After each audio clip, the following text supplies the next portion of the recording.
The rain came down in sheets, cold and merciless, hammering the forest floor until the earth turned to mud beneath Ara's bare feet. She stumbled forward, her breath shallow and ragged, her ribs aching where the alpha's final shove had landed. The pack's scent had faded hours ago. Or maybe it had been minutes. Time had lost its shape somewhere between the border stones and the first crack of thunder. She was alone now. The word echoed in her chest, sharper than the wind that tore through the thin fabric of her tunic. Omega. Weak. Unwanted. The council had spoken the rejection in calm voices, as if they were discussing crop yields or winter stores. No ceremony, no farewell, just a door closed, a boundary drawn, and the cold command to leave before dawn. She had left in silence, carrying nothing but the shame that clung to her like a second skin. Now the storm swallowed her whole. Lightning split the sky, illuminating twisted branches and the endless dark between the trees. Ara's legs gave out near a cluster of rocks, and she fell hard, her palms scraping against stone. Pain flared bright and immediate, but she barely felt it. The cold had already numbed her fingers, her toes, the edges of her thoughts. She lay there in the mud, rain streaming over her face, and wondered if this was how it would end. Alone in the woods, far from anyone who had ever known her name.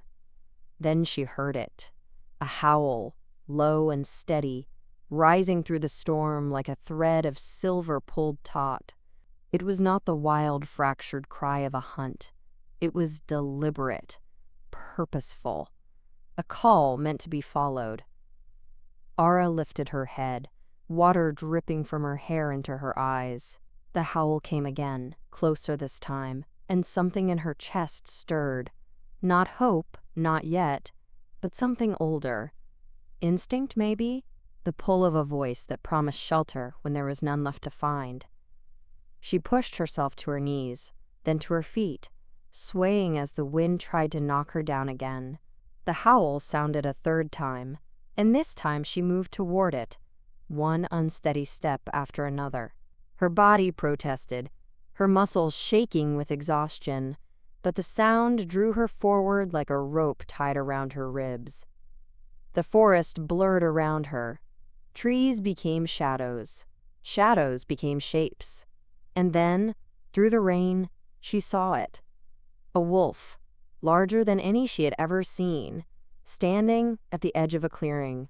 Its coat was silver white, gleaming even in the dim light of the storm, and its eyes were pale gold, steady and calm. It did not snarl. It did not bare its teeth. It simply watched her, waiting. Ara stopped, her breath catching in her throat. The wolf held her gaze for a long moment, then turned and padded into the trees, moving with a grace that seemed impossible for something so large. It paused after a few steps, glancing back over its shoulder. Follow. She did not know if the word came from the wolf or from somewhere deep inside her, but she obeyed. Her feet moved without thought, following the pale shape through the underbrush. The wolf led her steadily upward, winding between boulders and over roots slick with rain, never moving so fast that she fell behind. The cabin appeared suddenly, a low structure of dark wood tucked beneath the shelter of a massive oak. Smoke rose from the chimney, barely visible against the storm-dark sky.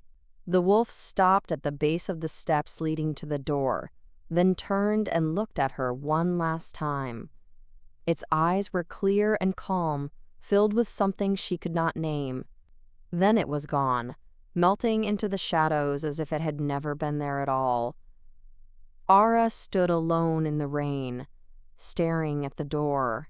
Her body trembled violently now, the cold sinking deeper with every breath. She should be cautious. She should wonder who lived here, why the wolf had led her to this place, what waited inside. But the storm was relentless, and her strength was nearly gone. She climbed the steps on shaking legs and pushed the door open. Warmth rushed over her like a wave, stealing the breath from her lungs. A fire crackled in the hearth, bright and steady, filling the small room with golden light. Ara stumbled inside and let the door fall shut behind her, her knees buckling as the heat wrapped around her frozen limbs.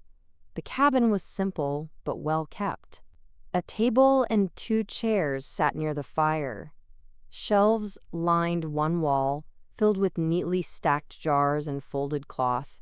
A narrow bed rested in the corner, covered with thick furs and woven blankets. And on the table, laid out as if someone had been expecting her, were dry clothes and a cup of water. Ara stared at them, her mind struggling to understand. No one knew she was here. No one had followed her from the pack. The wolf had led her here, but wolves did not set fires or leave clothes on tables. She reached for the water with trembling hands and drank deeply, the cool liquid soothing her raw throat. Then she looked down at herself, at the soaked tunic clinging to her skin, the mud caked on her legs, the blood smeared across her palms. She was filthy, exhausted, and she had no idea where she was. But the fire was warm, the clothes were dry, and for the first time in hours, she was not alone in the storm. She changed quickly, her fingers clumsy as she peeled off the wet fabric and pulled on the tunic that had been left for her. It was soft, well-made, and far too large, falling nearly to her knees. The scent that clung to it was unfamiliar, clean and wood smoke soft, with something beneath it she could not quite name. Ara wrapped her arms around herself and turned back to the fire. She should leave. She should thank whoever had done this, and go before they returned. But her legs would not carry her another step, and the warmth was too much to resist. She sank down onto the edge of the bed, her body finally giving in to the exhaustion that had been chasing her since the moment the pack cast her out.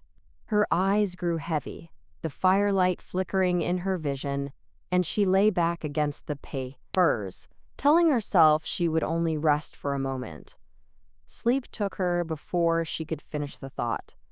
When she woke, the storm had passed. Pale morning light filtered through the cabin's single window, soft and gray. The fire still burned low in the hearth, as if someone had tended it while she slept. Ara sat up slowly, her body stiff and aching, and looked around the room. She was alone. The clothes she had worn the night before were gone. In their place, folded neatly on the chair by the fire, was a second set of dry garments. A bowl of water sat beside them, clean and ready. On the table, a plate held bread and cheese, simple but fresh. Ara rose carefully, her heart pounding in her chest. Someone had been here while she slept. Someone had cared for her, fed the fire, left her food and clothes and water. But they had not woken her. They had not asked her name or demanded anything in return. She walked to the window and looked out at the forest. The trees dripped with rainwater, sparkling in the soft light. The clearing was empty. No wolf. No tracks. Just the quiet stillness of morning after the storm. Ara pressed her palm against the cool glass and let out a slow breath. She did not know where she was. She did not know who had helped her. But for the first time since the rejection, she felt something other than fear. She felt safe. Ara ate the bread and cheese slowly, standing by the window. The food was simple, but it steadied her. She washed her face and hands in the bowl of water, then dressed in the clean clothes that had been left for her. A tunic and trousers, both too large but warm and dry. She rolled the sleeves and tied the waist with a strip of leather she found on the chair. When she was finished, she stood in the center of the cabin and looked around more carefully. The space was small but well kept. A bed with thick furs, a table and 2 chairs. Shelves lined one wall, holding jars of dried herbs, a few books, and a carved wooden bowl. A cloak hung on a peg near the door, heavy and dark. Ara walked to it slowly, drawn by the quality of the fabric. It was finer than anything she had ever owned. She reached out and touched the edge, her fingers brushing over the embroidered hem. Her breath caught. There, stitched in silver thread, was a symbol she recognized. A crescent moon crossed by a single claw. The seal of the Alpha King. Ara jerked her hand back as if the cloak had burned her. Her heart slammed against her ribs, and she took a step away, then another. The Alpha King. She was in the Alpha King's cabin. He had found her. He had brought her here. He had undressed her while she was unconscious and left her alone in his bed.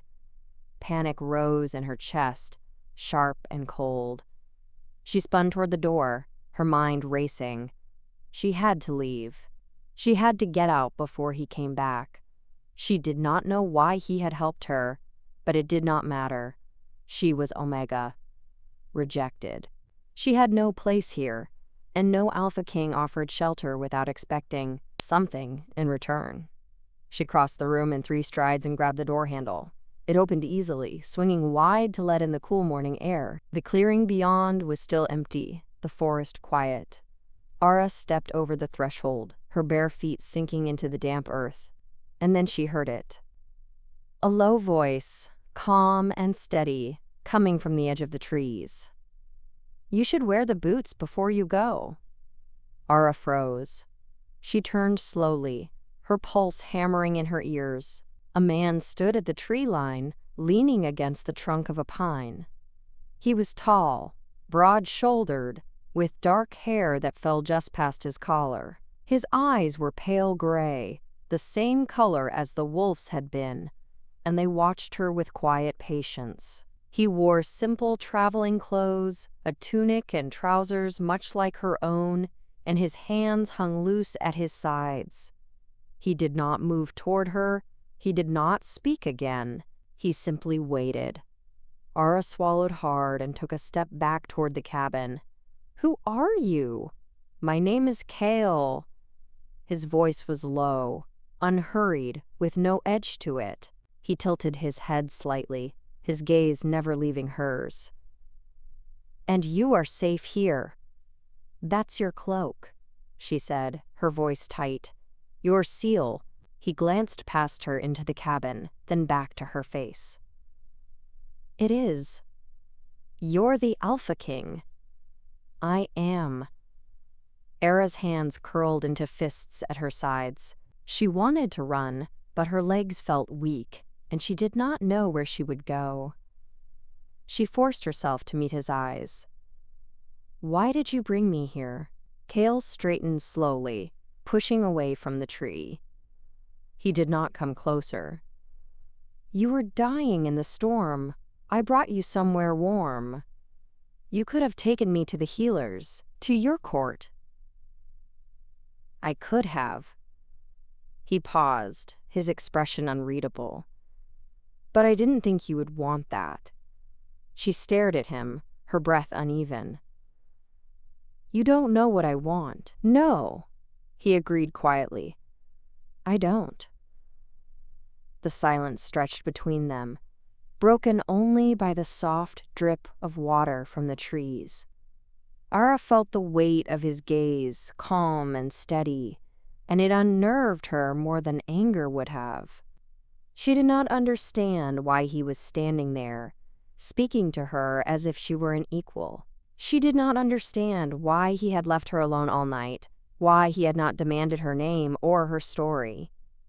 "What do you want from me?"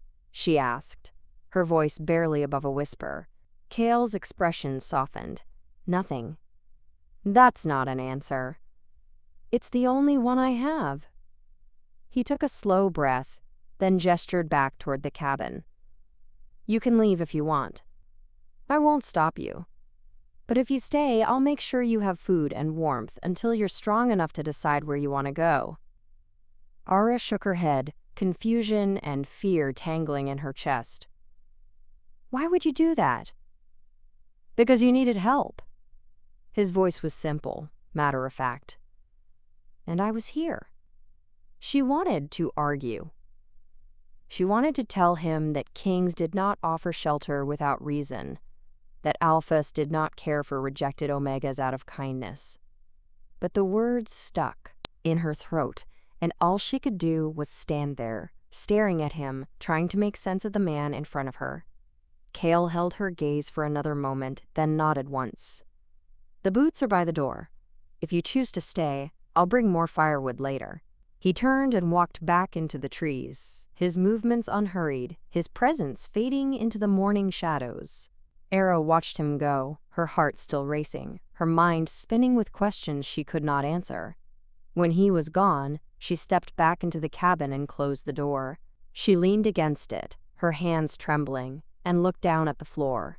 A pair of boots sat just inside the threshold, sturdy and well-made, sized for someone smaller than the man who had just left.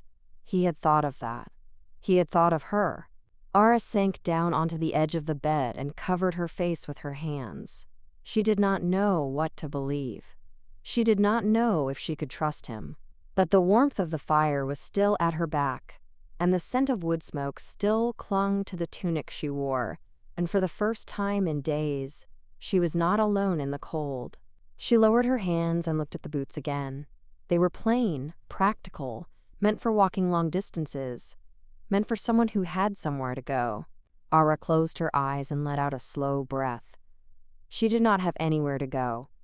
Not yet. Maybe not ever. But she had this cabin. She had warmth and food and a man who had walked away without asking for anything. She did not understand it. But she did not leave. When Kale returned an hour later with an armload of firewood, she was still there, sitting by the fire with the boots laced on her feet. He paused in the doorway, his eyes meeting hers across the room. He did not smile. He did not speak. He simply nodded once, set the wood down by the hearth, and left again without a word. Ara watched him go, her chest tight with something she could not name. She pulled the blanket closer around her shoulders and stared into the flames, wondering what came next. The days that followed took on a quiet rhythm Ara had not known since before her rejection. She woke each morning to the sound of Kale splitting wood outside, the steady thunk of the axe carrying through the cabin walls like a heartbeat. He never entered while she slept, never pressed for conversation she was not ready to give. He simply left firewood stacked by the door and water drawn from the nearby stream, and then he disappeared into the forest until midday. She spent those mornings alone, moving slowly through the small space, touching the simple furniture and the worn blankets as though testing their reality. The cabin held none of the cruelty she had come to expect from the world. It was plain and sturdy, built for shelter rather than show, and it did not ask anything of her except to rest. By the second afternoon, she had begun to help with the small tasks. She folded the blankets he had left for her, swept the floor with a broom she found, leaning in the corner, and added wood to the fire before it burned too low. The work was simple, but it gave her hands something to do and her mind a place to settle. She had spent too many nights running and too many days afraid to know what peace felt like anymore. Here, in the silence between the trees, she was learning again. Kale returned each evening with something for their meal: a rabbit, cleaned and skinned, wild herbs bundled in his palm, bread wrapped in cloth, still warm from some unseen source. He never explained where it came from, and Ara did not ask. She watched him cook over the fire with the same steady patience he brought to everything else. His movements efficient and unhurried, his presence filling the small room without crowding her. They ate together at the rough wooden table, the only sounds the crackle of the fire and the scrape of their spoons against bowls. The first night, Ara had kept her eyes on her food, unable to meet his gaze. The second night, she looked up once and found him watching her with an expression she could not name. It was not hunger, it was not possession, it was something quieter, something that made her chest tighten and her breath catch. On the third evening, as the light faded outside and the warmth of the fire settled around them, Kale broke the silence with a question so gentle it felt like an offering. "What happened to you out there?" Ara's hand stilled over her bowl. She had known the question would come eventually. She had felt it building in the spaces between their words, in the way his gaze lingered on the fading bruises along her wrists, and the hollow look she could not quite chase from her eyes. She set down her spoon and folded her hands in her lap, her fingers twisting together. "My pack rejected me," she said quietly. The words felt heavy in her mouth, but not as sharp as they once had. "I was not strong enough, not useful enough. They decided I was a burden." Kale's jaw tightened, but he did not interrupt. He simply waited, his attention steady and patient, as though he had all the time in the world to hear her. Ara swallowed and continued, her voice barely above a whisper. "They left me at the border during a storm, told me not to come back. I tried to find shelter, but the cold came fast and the snow was too deep. I thought—" She paused, her throat closing around the memory. "I thought I would die out there." "But you heard the wolf," Kale said softly. She looked up at him, her eyes burning. "I heard the howl. I followed it because I had nothing else left. I did not know if it was real or if I was already gone. But I followed it, and it led me here." Kale held her gaze for a long moment, his expression unreadable. Then he nodded once, his voice low and firm. "You are not a burden, Ara. Whatever they told you, it was a lie." The certainty in his words startled her. She had expected pity, perhaps, or polite reassurance. She had not expected the kind of conviction that made her believe, even for a moment, that he might be right. "You do not know me," she said, her voice trembling. "You do not know what I am." "I know enough," Kale replied. He leaned back in his chair, his hands resting on the table between them. "I know you survived a storm that would have killed most wolves. I know you are still here, still standing, even after everything they did to you. That is not weakness, Ara. That is strength." She looked down at her hands, her vision blurring. She wanted to believe him. She wanted to let his words sink into the places inside her that still ached with shame and fear. But trust was a fragile thing, and hers had been broken too many times. "Why do you care?" she asked, her voice barely audible. "Why would you bring me here and give me all of this when you do not even know who I am?" Kale was silent for a moment, his gaze distant. When he spoke again, his voice carried a weight she had not heard before. "Because I know what it feels like to be alone, to wonder if anyone would care if you disappeared. I have lived that, Ara, and I would not wish it on anyone." She looked up at him, startled by the honesty in his tone. He was not looking at her now. His eyes were fixed on the fire, his jaw tight, his hands resting flat against the table as though anchoring himself to the moment. For the first time since she had met him, he looked vulnerable, human. "You are not alone," she said softly, the words slipping out before she could stop them. His eyes lifted to hers, and something flickered in their depths. Surprise, perhaps, or gratitude.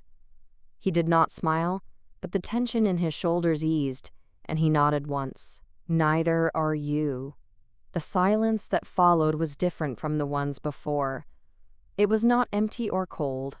It was filled with something fragile and new, something that made Ara's heart beat a little faster and her breath come a little easier. She did not understand it yet. She did not know if she could trust it, but she felt it all the same. Later, when the fire had burned low and the night pressed close against the cabin walls, Kale stood and gathered their bowls. He carried them to the basin by the window and began to wash them, his movements slow and deliberate. Ara watched him from the table, her hands still folded in her lap, her mind turning over everything he had said. "Kale," she said quietly. He glanced back at her, water dripping from his hands. "Thank you," she said, "for listening, for all of this." He held her gaze for a moment, then nodded. You do not have to thank me, Ara. You are safe here. That is all that matters. She wanted to say more. She wanted to tell him that she had not felt safe in so long. She had forgotten what it was like. That his presence made the ache in her chest a little lighter and the fear a little quieter. But the words would not come, and so she simply nodded and looked away. Kale finished washing the bowls and dried his hands on a cloth. He moved toward the door, pausing, with his hand on the frame. I will be just outside if you need anything. Sleep well. Ara watched him go, her heart full of something she could not yet name. When the door closed behind him, she rose from the table and walked to the window. She could see his silhouette in the moonlight, standing near the edge of the clearing, his shoulders squared against the cold. He was still watching over her, still keeping her safe. She pressed her palm against the glass and closed her eyes, letting the warmth of the fire and the steady rhythm of his presence settle into her bones. For the first time in a long time, she believed she might be exactly where she needed to be. The morning air carried a chill that bit through the cabin walls, sharp enough to wake Ara before the sun had fully risen. She lay still for a moment, her eyes tracing the familiar beams overhead, listening to the crackle of the fire Kale must have tended while she slept. The warmth wrapped around her like a promise, steady and sure. She had grown accustomed to these quiet mornings, to the sound of his footsteps outside, to the way he moved through the space with careful respect for her boundaries. 3 days had passed since their conversation at the table, and in that time something had shifted between them. Something she was beginning to name but did not yet dare speak aloud. She rose and dressed quickly, pulling on the simple clothes he had left for her that first night. Her fingers brushed the soft fabric of the cloak folded at the foot of the bed, and she hesitated. She had not looked at it closely before, had not needed to. But now, in the pale morning light, she saw the embroidery along its hem, intricate, deliberate, beautiful, and marked with a seal she recognized. Her breath caught. Her hands trembled as she lifted the fabric, turning it toward the window. The silver threads formed a crest she had seen only in stories. A crowned wolf beneath twin moons flanked by ancient runes that spelled a single word in the old tongue. King. The air left her lungs in a rush. She dropped the cloak as though it had burned her, stumbling back until her shoulders met the wall. Her heart hammered against her ribs, loud and frantic, drowning out the crackle of the fire and the whisper of wind through the trees. Kale was not just an alpha. He was the Alpha King. The man who had saved her, who had listened to her broken stories and offered her refuge without judgment or expectation. The man whose presence had made her feel safe for the first time in years. He had lied. No, not lied. But he had not told her the truth either. And the weight of that realization pressed down on her chest like a stone. She heard his footsteps before the door opened, heard the soft scrape of his boots against the threshold. She turned, her back still pressed to the wall, her hands curled into fists at her sides. Kale stepped inside, carrying a bundle of firewood in his arms.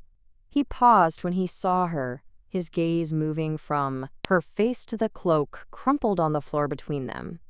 His expression did not change, but something flickered in his eyes. Recognition, regret. Ara, he said quietly. She shook her head. The word lodged in her throat. She wanted to speak, to demand answers, to ask why he had kept this from her. But all she could do was stare at him, her chest tight, with something that felt too much like betrayal. He set the firewood down slowly, his movements deliberate, and took a single step toward her. She flinched, and he stopped. I should have told you, he said. Yes. The word came out hoarse, barely more than a breath. You should have. He nodded, his gaze steady on hers. I know. Why didn't you? Her voice cracked, and she hated the way it sounded, hated the way her hands trembled and her throat burned. Why did you let me think you were just Someone else. Because I wanted you to feel safe, he said simply. And I thought you would not, if you knew who I was. She laughed, sharp and bitter. You thought hiding it would make me feel safer? I thought it would let you heal without fear. He took another step, his voice calm but edged with something deeper. You came here broken and afraid, Ara. You did not need the weight of a king's attention. You needed rest. You needed kindness. I gave you what I could. You gave me a lie. I gave you shelter. His tone did not rise, but there was steel beneath it now. I gave you warmth and food and space to breathe. I asked nothing of you, expected nothing. I did not lie, Ara. I simply did not tell you everything. She wanted to argue, wanted to throw his words back at him and demand to know why he thought he had the right to decide what she could bear. But the truth was, she did not know if she would have stayed if she had known. Did not know if she could have looked at him without feeling small and exposed. And he had known that, had seen it in her the moment she woke. She closed her eyes, her breath shaking. I do not belong here. You belong wherever you choose to be, he said. I am no one. The words tasted like ash. I am a rejected Omega with no pack and no future. And you are the Alpha King. I am Kale, he said firmly, the man who found you in the storm and brought you here. The man who has sat with you by this fire and listened to your voice. That has not changed. Everything has changed. She opened her eyes and met his gaze, her voice breaking. You cannot expect me to believe this was ever real. He moved then, closing the distance between them in 2 swift strides. She pressed harder against the wall, but he did not touch her. He simply stood there, close enough that she could feel the warmth radiating from him, his presence solid and grounding. Look at me, he said softly. She did. She looked into his eyes and saw the same steady calm she had seen every morning since she woke in this cabin. The same patience. The same quiet strength. I did not bring you here because you are Omega, he said. I brought you here because you were dying.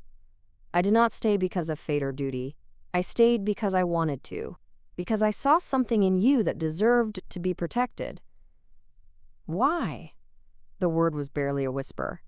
Because I know what it is to be alone, he said, and I did not want you to face that again. Her throat closed, tears burning at the corners of her eyes. She wanted to run, wanted to put as much distance between them as she could before the weight of this became too much to carry. But her legs would not move, and his gaze held her still. I will not force you to stay, he said quietly. If you want to leave, I will give you provisions and an escort to wherever you wish to go.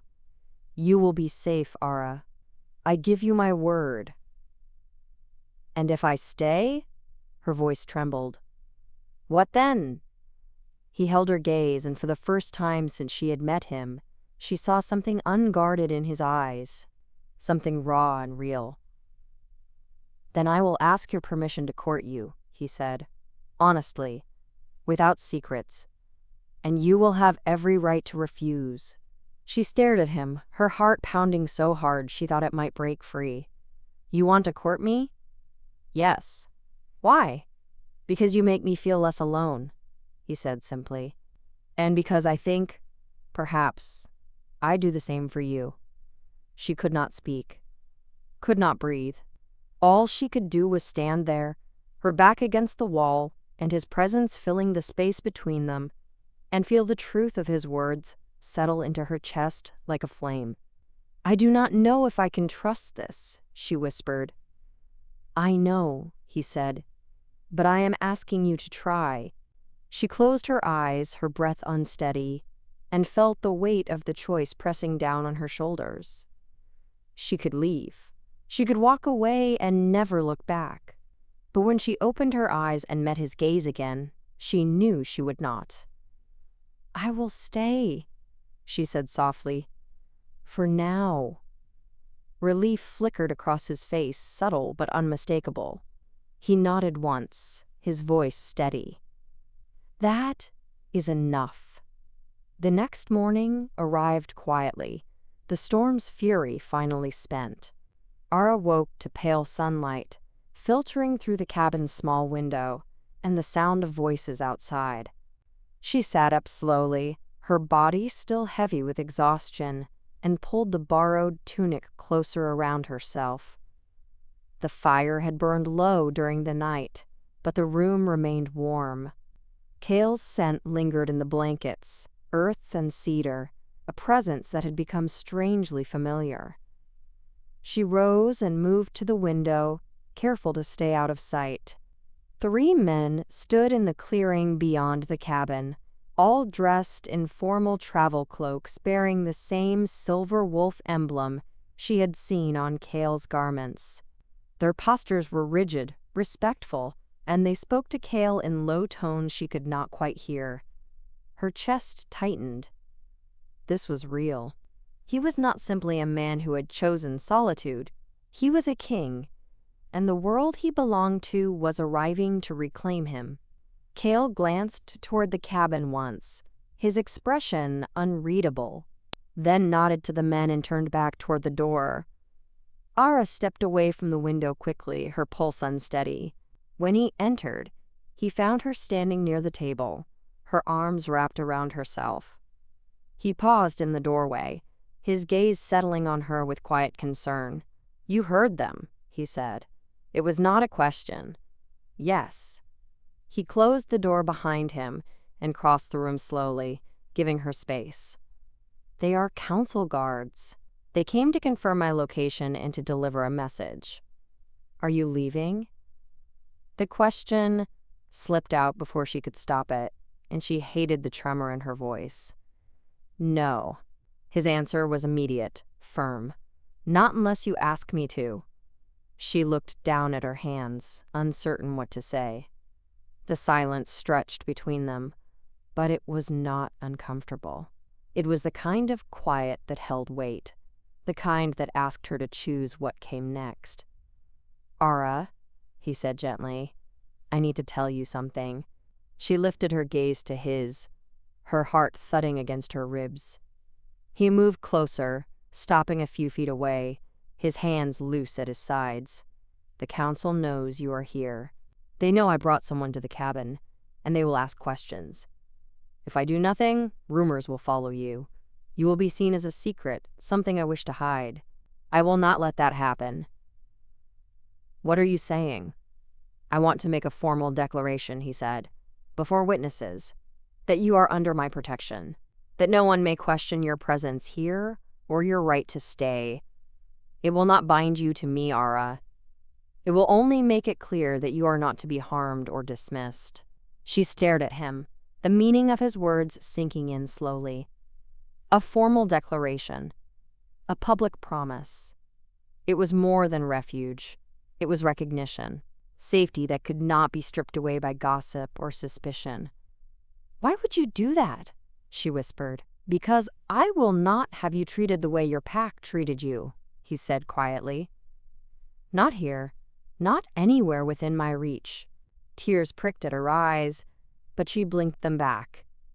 "People will think I manipulated you, that I used my nature to—" "Let them think what they wish," he said, his voice steady. "I know the truth, and so do you." She looked at him, this man who had every reason to keep his distance, and saw only honesty in his gaze. He was offering her something she had never been given before. Not just shelter, but worth. Not just safety, but voice. "What would I have to do?" she asked softly. "Nothing you do not wish to do," he said. "You would stand beside me. I would speak the words before the guards. They would carry the declaration back to the council, and it would be recorded. That is all." "And after?" "After, you remain free to choose," he said. "If you wish to leave, you may. If you wish to stay, I will continue to court you. Slowly, honestly, At your pace." She took a shaky breath, her hands trembling. This was a door she could walk through, a threshold she had never imagined standing before. "Will you ask for anything in return?" Her voice was barely audible. He shook his head. "No, this is not a trade, Ara. This is a promise." She closed her eyes, steadying herself. When she opened them again, she found his gaze still waiting, patient and unwavering. "All right," she said. "I will stand with you." Relief flickered across his face, subtle but real. He inclined his head once. "Thank you." He crossed to the small chest near the hearth and drew out a cloak, deep gray and lined with soft fur. He brought it to her and held it out carefully. "This is yours," he said, "so you do not have to face them in borrowed clothes." She took it, the fabric warm and finely made, and wrapped it around her shoulders. It settled over her like a shield, and for the first time in days, she felt less exposed. Kale moved to the door and opened it, letting the cool morning air spill in. The 3 guards stood waiting, their expressions carefully neutral. When they saw Ara step into the doorway beside Kale, their gazes sharpened with curiosity, but they said nothing. Kale stepped forward into the clearing, and Ara followed, her heart pounding. The ground was still damp from the storm, and the sky above was pale and clear. The world felt impossibly wide after so many days inside. Kale stopped a few paces from the guards, and Ara stood beside him, her hands folded beneath the cloak. She kept her chin lifted, her breathing steady, even as fear whispered at the edges of her mind. "Witness this," Kale said, his voice carrying across the clearing with quiet authority. "I, Kale of the Silver Ridge, Alpha King of the Northern Reach, place Ara of No Pack under my formal protection. She is guest and free resident of my land. No one may question her presence, her choices, or her right to refuge. She is bound by no claim, no debt, and no expectation. She is here because I have asked her to stay, and she has agreed. Let it be recorded." The guards exchanged brief glances, then bowed their heads in unison. "Witnessed and recorded, my lord," the eldest said. Kale turned to Ara, his gaze softening. "Do you accept this protection?" Her throat tightened, but she found her voice. "I do." He extended his hand, palm up, an invitation rather than a demand. She hesitated only a moment before placing her hand in his. His grip was warm, steady, and careful. "Then it is done," he said quietly. The guards bowed once more and withdrew toward the edge of the clearing, giving them space. Ara stood there, her hand still resting in Kale's, and felt something shift inside her. Not the pull of a bond or the weight of obligation, but something softer, something that felt like choice. Kale looked down at her, his thumb brushing lightly across her knuckles. "You are safe now," he said.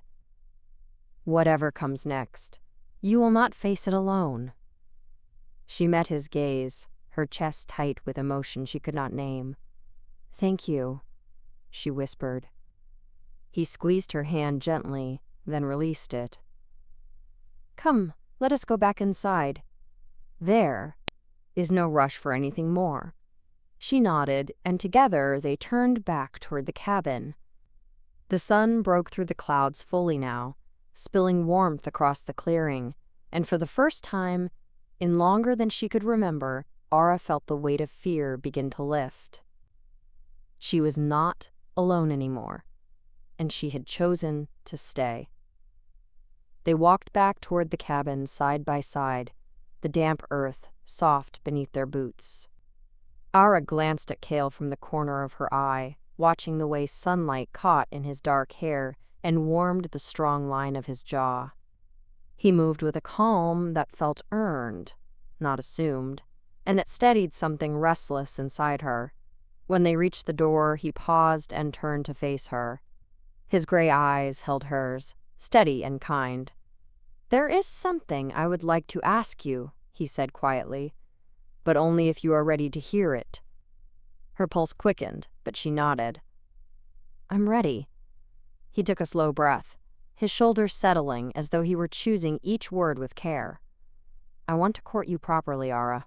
Not as a king seeking a mate out of duty, but as a man who has come to know you, and who wants to keep knowing you." Her throat tightened. She had heard promises before, wrapped in charm or desperation or possessiveness. But this was different. This was offered with open hands. "I do not expect an answer now," Kale continued, his voice soft. "But I wanted you to know my intention. You deserve honesty. You deserve to choose without pressure or fear." She felt the warmth of tears prick her eyes, but she blinked them back. "What would courting mean?" she asked. "For you?" He smiled faintly, a tenderness in the curve of his mouth. "It means I will ask, not assume. It means I will listen when you speak, and I will honor the boundaries you set. It means I will show you every day that you are valued, not for what you are, but for who you are." Her breath caught. She had never been spoken to like this. Not with this kind of patience, not with this kind of care. "And if I say yes," she said quietly, "what happens next?" "Then we take our time," Kale said. "We learn each other. We build trust. And when you are ready, if you are ready, I will ask your permission to mark you. Not before. Not without your consent." She felt the weight of those words settle into her chest, warm and grounding. The idea of a mark had always frightened her before. It had been wielded like a chain, a claim laid without care or tenderness. But the way Kale spoke of it, it sounded like a promise, a choice made together. "I want to say yes," she whispered, "but I'm afraid." "Of me?" he asked gently. "Of myself," she admitted. "Of believing this is real and then losing it." Kale reached out slowly, giving her time to step back if she wished. When she did not move, he cupped her face in his hands, his touch warm and careful. "You will not lose this," he said. "I am not going anywhere, and neither are you unless you choose to." Her eyes closed, and she leaned into his touch, letting herself feel the steadiness of him, the warmth, the safety. "Then yes," she said, her voice barely more than a breath. "Yes, I want this." He smiled, and it was the kind of smile that reached his eyes and softened every hard line of his face. "Thank you," he murmured, "for trusting me." He leaned forward slowly, giving her time to pull away, and pressed his forehead gently against hers. They stood like that for a long moment, breathing together, sharing warmth and silence. No rush, no demand, just the quiet beginning of something tender and true. When they finally stepped apart, Kale gestured toward the cabin door. "Come, let us sit by the fire. There is no need to decide everything today." She nodded, her heart lighter than it had been in years, and followed him inside. The fire crackled softly in the hearth, filling the room with golden light. Ara settled onto the bench near the window, and Kale sat across from her, his elbows resting on his knees, his gaze thoughtful and warm. "There is one more thing," he said after a moment. "When the time comes, if you choose to accept my mark, I will ask you before witnesses, not to bind you in secrecy, but to honor you openly, to show the world that you are chosen, not claimed." Her chest tightened with emotion. You would do that? I would, he said simply. You deserve to be celebrated, Ara, not hidden. She looked down at her hands, her fingers trembling slightly. She had spent so long believing she was worthless, that she was too broken to be wanted. But here, in this quiet cabin, with this steady, patient man, she was beginning to see herself differently. I do not know how to be someone's mate, she said softly. I do not know if I will be good at it. Kale leaned forward, his voice gentle. Neither do I. But we will learn together. She met his gaze, and for the first time, she let herself believe him. Let herself hope. Then I will try, she whispered. I will try to trust this. To trust you. He smiled, his eyes warm and sure. That is all I ask. They sat together in the firelight, the world outside quiet and still. Ara felt the weight of her past begin to ease, replaced by something lighter, something that felt like possibility. Kale reached across the space between them and offered his hand, palm up. She took it without hesitation this time, and his fingers closed gently around hers. We will take this one day at a time, he said. One choice at a time, and you will never be alone in it. She squeezed his hand, her heart full. One day at a time, she echoed. Outside, the wind stirred the trees, carrying with it the scent of rain and pine and fresh earth. The storm had passed, and the sky was clear. Inside, the fire burned steady and warm, and Ara felt, for the first time in her life, that she had found a place where she could stay. Not because she had nowhere else to go, but because she had chosen it. Kale rose slowly, still holding her hand, and drew her gently to her feet. Rest now, he said softly. There is time for everything else. She nodded, her throat tight with gratitude. He released her hand and stepped back, giving her space, always giving her space. But as she turned toward the small room where she had slept these past few nights, she paused and looked back at him. He stood by the fire, his profile strong and calm, and she felt her heart settle in a way it never had before. Kale, she said quietly. He turned, his gaze warm. Yes? Thank you, she said, for seeing me. His expression softened, and he inclined his head. Thank you for letting me. She smiled, small but real, and carried that warmth with her as she slipped into the quiet room and closed the door gently behind her. Alone in the stillness, she sat on the edge of the bed and pressed her hands to her chest, feeling the steady rhythm of her own heartbeat. She was still here, still whole, and she was no longer running. She was choosing to stay, and for the first time, that choice felt like freedom. If you enjoyed this story, I'd love for you to join us again.